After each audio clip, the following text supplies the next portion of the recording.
창문이 닫힌 방 안, 텅 빈 거실 한가운데에 혼자 앉아있는 박정순 할머니는 오늘도 벽에 걸린 달력을 바라보며 누군가의 연락을 기다리고 있습니다. 며칠 전 이웃 주민인 장 씨가 할머니에게 다가와 조용히 말을 건넸습니다. 할머니 요즘 외롭지 않으세요? 제가 아는 모임이 하나 있는데 거기 가면 친구도 생기고 용돈도 벌 수 있어요. 요즘 같은 시대에 은퇴하고 혼자 있는 거 너무 외롭잖아요. 그런데 그 모임에서 소개해주는 사업이 진짜 괜찮아요. 애들한테 손 안 벌리고도 할머니 용돈 정도는 충분히 벌 수 있다니까요. 그 말에 혹한 정순 할머니는 며칠 뒤 모임 장소에 따라갔습니다. 명함을 돌리며 반갑게 인사하는 사람들, 그리고 환하게 웃으며 손을 잡는 진행자. 그 순간만큼은 정말 내가 무언가의 중심에 서 있다는 기분이 들어 가슴이 벅차올랐습니다. 하지만 모임이 끝나고 정순 할머니 손에 들린 건 수십만 원짜리 건강식품 신청서. 이건 다단계가 아니라 건강을 나누는 투자예요. 앞으로 돈이 더 들어오는 구조니까 지금은 사두는 게 좋아요. 이 말을 믿고 작은 적금을 깼던 정순 할머니는 결국 몇 달 뒤 그 모임이 사라졌다는 소식을 듣게 됩니다. 전화도 받지 않는 장 씨. 모임 장소는 텅 비었고 서류에 적힌 번호는 없는 번호였습니다. 어쩌면 그때 그 사람의 말투, 그 사람의 눈빛, 그 사람의 지나친 친절이 이상하다고 느껴졌을지도 모릅니다. 하지만 마음 한편이 외로웠기에, 사람이 그리웠기에, 노후에도 나를 인정해주는 누군가가 필요했기에 정순 할머니는 그 문을 열었던 것입니다. 심리학자 에리 프롬은 이렇게 말합니다. 사랑은 능동적인 관심이다. 사랑은 단순한 감정이 아니라 지속적인 행동이다. 하지만 은퇴 후 다가오는 누군가의 친절이 그저 당신의 마음을 열기 위한 수단이었다면 그 행동은 사랑이 아니라 계산입니다. 오늘 우리는 이야기합니다. 은퇴한 당신에게 다가오는 사람 중 어떤 유형이 조심해야 할 대상인지, 어떻게 그들의 친절을 진심과 구분할 수 있는지를, 그 이야기를 통해 우리 마음도 조금 더 단단해지기를 바랍니다. 첫 번째로 조심해야 할 사람은 내 아픔을 유난히 잘 알아주는 사람입니다. 은퇴를 하고 나면 생각보다 많은 시간이 혼자에게 주어집니다. 그 시간 속에서 우리는 몸이 아프기도 하고 마음이 허전하기도 하지요. 그럴 때 어김없이 다가오는 사람이 있습니다. 어쩜 그렇게 내 이야기를 귀신같이 알아채는지. 허리 아프시죠? 무릎도 시리실 것 같아요. 이런 말로 시작해서 이거요. 저희 엄마도 드시고 다 나았어요. 병원보다 낫다니까요. 하면서 건강식품이나 의료기기, 심지어 고가의 보험까지 권합니다.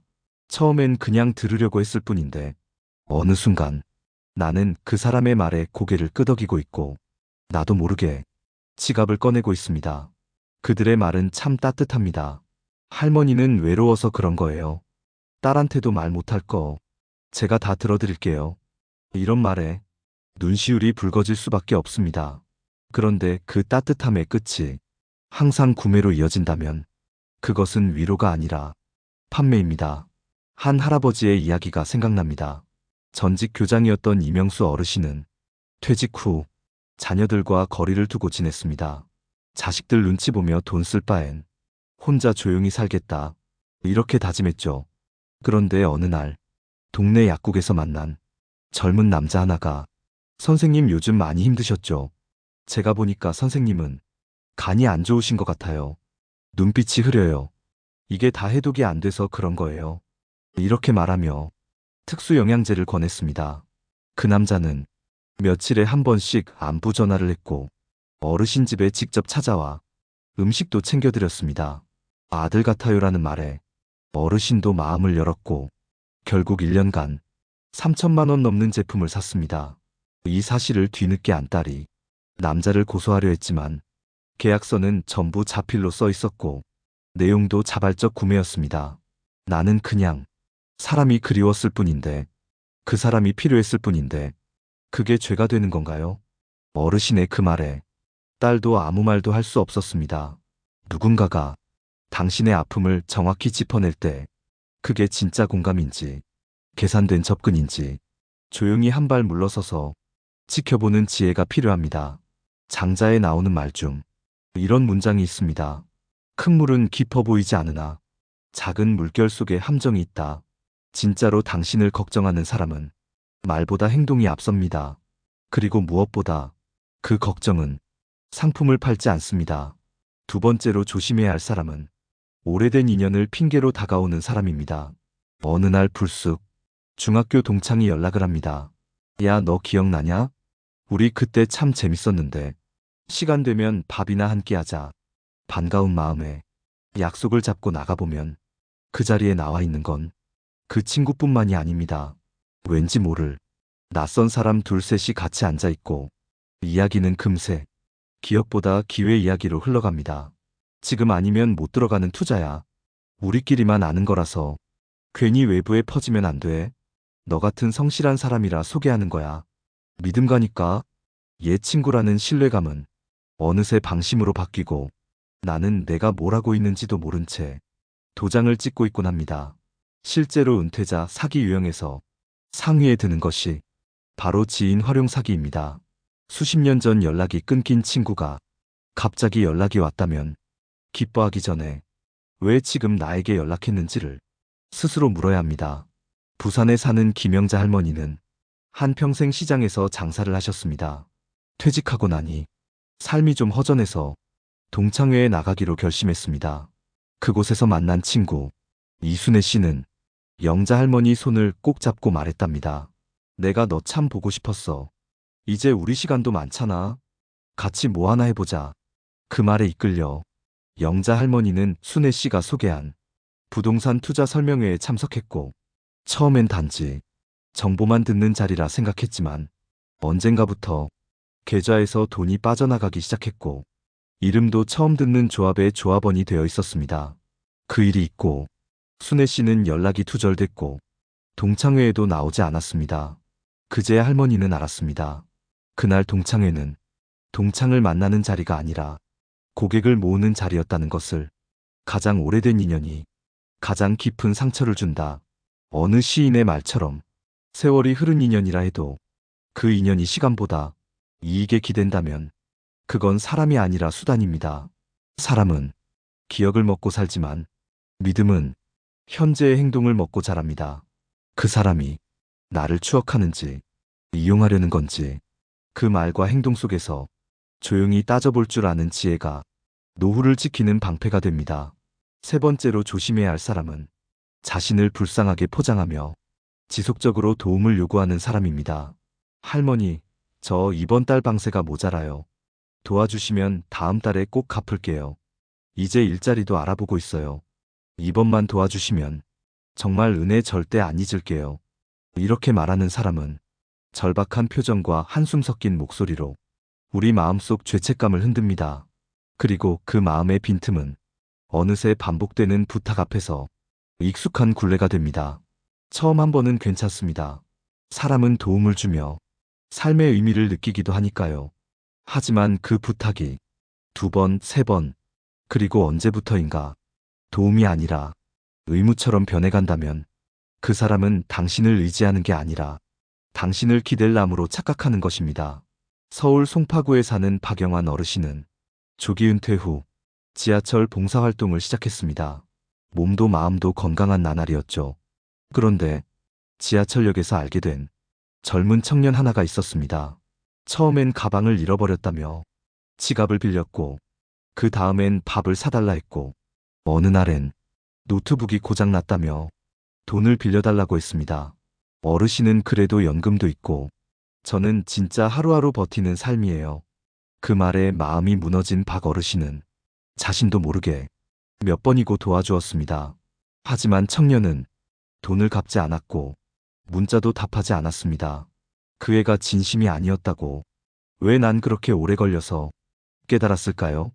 박 어르신의 말에 어떤 심리학자는 이런 이야기를 했습니다. 사람은 불쌍한 이야기에 감정을 이입하고 과거의 상처를 투영한다. 그래서 타인의 아픔을 자신이 치유해주고 싶은 충동에 쉽게 휩쓸린다. 하지만 그렇게 도와준 일이 결국 나를 갉아먹는다면 그건 선의가 아니라 스스로를 다치게 하는 행위가 됩니다. 맹자의 글 중에는 이런 문장이 나옵니다. 측은지심은 인지다냐. 단단해야 한다는 뜻이다. 즉, 불쌍함을 느끼는 마음은 사람이라면 누구나 가질 수 있는 성정이지만 그 마음이 어디로 향하는지를 지혜롭게 다스릴 줄 알아야 그게 진짜 어른의 사랑입니다. 자신을 도와달라는 이의 말에 내가 도울 수 있는 선이 어디까지인가? 이 사람이 나를 이용하려 하는가? 한 번쯤은 자문할 수 있는 거리감이 필요합니다. 네 번째로 조심해야 할 사람은 자신을 전문가라고 내세우며 삶의 방향을 조언하는 사람입니다. 이들은 처음에 그럴듯한 직업을 앞세웁니다. 나는 은퇴자, 재무 상담을 전문으로 해요. 노인 대상 정부 정책을 잘 알아요. 부동산 투자 컨설턴트로 일한 지 20년이 넘었어요. 이 말에 우리는 나도 모르게 귀를 기울이게 됩니다. 은퇴 후 많은 정보 속에서 무엇이 맞고 틀린지 판단하기 어려운 때 전문가라는 타이틀은 곧 믿음이 됩니다. 그들은 조언을 건넵니다. 지금은 금 투자할 타이밍이에요. 이 부동산은 1년만 지나면 2배예요. 지금 정부 정책 몰라서 손해보는 분들 정말 많아요. 그러면서 그들이 말하는 투자처는 항상 자신이 연결해주는 통로에 있습니다. 처음엔 조언처럼 시작했지만 결국은 구체적인 거래로 흘러가는 그 말들. 이런 경우 우리가 조심해야 할 점은 전문가의 말이 아니라 그 사람이 무엇을 얻으려 하는가를 보는 것입니다. 실제로 경기 고양시에 사는 장희정 할머니는 은행에서 만난 한 여성과 친해졌습니다. 그 여인은 할머니 연세에 돈 묶어두면 안 돼요. 유연하게 움직일 수 있어야죠. 요즘 노후엔 변액보험이 대세예요. 이렇게 말하며 재무 설계를 도와주겠다고 했고 며칠 뒤 정식 사무실로 초대해 계약서를 내밀었습니다. 계약은 총 10년 만기, 수익률은 높았고 손실 위험은 거의 없다고 설명했습니다. 하지만 1년 뒤 상품의 절반 이상이 손실로 돌아섰고 해지하려 하니 위약금이 더 컸습니다. 그 사람은 나보다 내 돈이 더 궁금했던 거예요. 할머니의 말이 모든 걸 말해줍니다. 그 사람이 어떤 전문성을 말하든 그 말의 끝에 계약서가 있다면 그 조언은 이익이 섞인 설득입니다. 유교 경전 중용에는 이런 구절이 나옵니다. 말이 많으면 믿음이 가볍고 행동이 앞서야 믿음이 깊어진다. 진짜 전문가라면 돈을 요구하지 않고 정보를 알려줍니다. 진심으로 돕고 싶은 사람이라면 결정은 내게 맡깁니다. 은퇴 이후 나의 삶을 누군가의 설명서에 맞출 필요는 없습니다. 삶의 전문가란 자신의 경험에서 배운 사람이지 타인의 이익을 위해 지식을 무기처럼 휘두르는 사람이 아닙니다. 5번째로 조심해야 할 사람은 가까운 가족이나 친지의 이름을 자주 언급하며 심리적으로 압박을 주는 사람입니다. 할머니, 따님이 예전에 이거 좋다고 하셨잖아요. 아드님도 어머니 건강 걱정 많이 하시더라고요. 조카분이 요즘 마음고생 심하시죠. 이번 기회에 도와주시면 좋을 것 같아요. 이런 말은 마치 내 가족의 상황을 누군가가 잘 알고 있는 듯한 느낌을 줍니다. 그리고 그 공감은 곧 부담으로 변합니다. 특히 나이가 들수록 우리는 자식에게 짐이 되고 싶지 않다는 마음을 품게 되죠. 그 마음을 파고들어 자식 대신 효도하겠다는 듯 행동하는 사람이 있다면 그 의도를 깊이 살펴야 합니다. 실제로 은퇴자 사기 사례 중에는 이른바 대리 효도형이 존재합니다.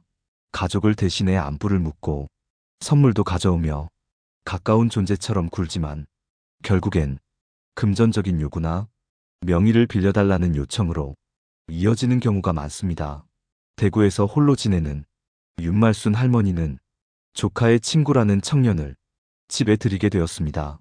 이모, 제가 조카 대신 자주 들를게요. 몸 불편하시면 병원도 모셔다 드릴게요. 그 청년은 처음엔 정성스러웠습니다.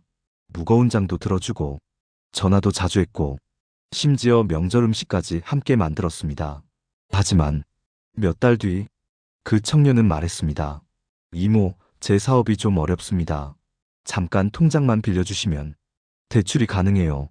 이건 어차피 제가 책임지고 할부도 끊을 거예요. 윤 할머니는 가족처럼 지내던 사이였기에 망설이다가 결국 통장을 건넸고 결과는 수천만 원 사기의 시작이었습니다. 그 청년은 사라졌고 남은 건 신용불량자의 낙인, 가족도 아니고 친구도 아니고 그저 따뜻했던 그 사람이. 왜 그랬을까? 할머니는 며칠 동안 말이 없었습니다. 유교 고전 대학에는 이런 구절이 있습니다. 친함을 빌미로 도리를 넘지 말라. 가까운 사이에서 거리가 사라지면 책임도 흐려집니다. 진짜 가족이라면 부담을 주지 않고, 진짜 정이라면 말보다 행동이 조용합니다. 가족의 이름을 자주 언급하며 당신의 마음을 조종하려 하는 사람은 그 진심이 아닌 당신의 양심을 노리고 있는지도 모릅니다. 마음을 흔드는 말이 아닌 그 사람의 끝을 보는 눈. 그것이 노후를 지키는 가장 현명한 무기입니다. 오늘 우리가 나눈 이야기의 핵심은 은퇴 이후 당신 곁에 다가오는 사람을 무조건 믿지 말라는 것이 아닙니다.